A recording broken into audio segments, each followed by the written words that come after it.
ତେଣୁ ନଦ ନଦୀରେ ସମୁଦ୍ର ତଟରେ ପରିपूर्ण ଓଡ଼ିଶାରେ ଗୋଟେ ଆଡଭେଞ୍ଚର ସ୍पोର୍ट्स ବା ଦୁଃସାହସିକ କ୍ରୀड़ा ପାଇଁ ଅଶେଷ ଅବସର ଅଛି, ସୁଯୋଗ ରହିଛି।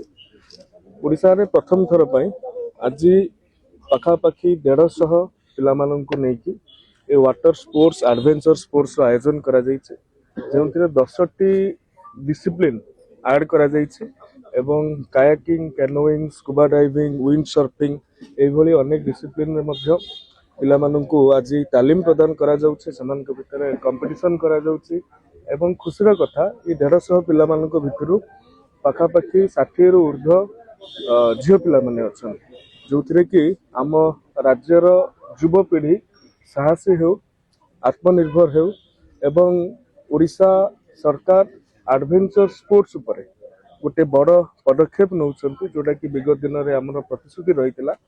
चलित वर्ष क्रीड़ा विभाग बजेट रे व्ययबराद करिछि, तेणु आज तार ए प्रारंभिक अवसर मुझे अवसर में कार्यक्रम सफलता कामना ओलंपिक रे भल प्रदर्शन करुछंती, आगामी आउरी आशा रखिया। निश्चित भाव में ओलंपिक रे सबुठु अधिक पदक स्विमिंग रे ही अछि। ए स्विमिंग ऊपर फोकस कले हमर मेडल टाली बढ़ी पारिबो एवं ओडिया पिला माने विशेष करी पहरा तांकर डीएनए रे अछि कहले भूल हेबो नै। तेणु ए कथा को जदि उपयुक्त पानी पवन आम दे पारिबा तेणु निश्चित भाव में प्रतिभार परिस्फुटन घटिबो।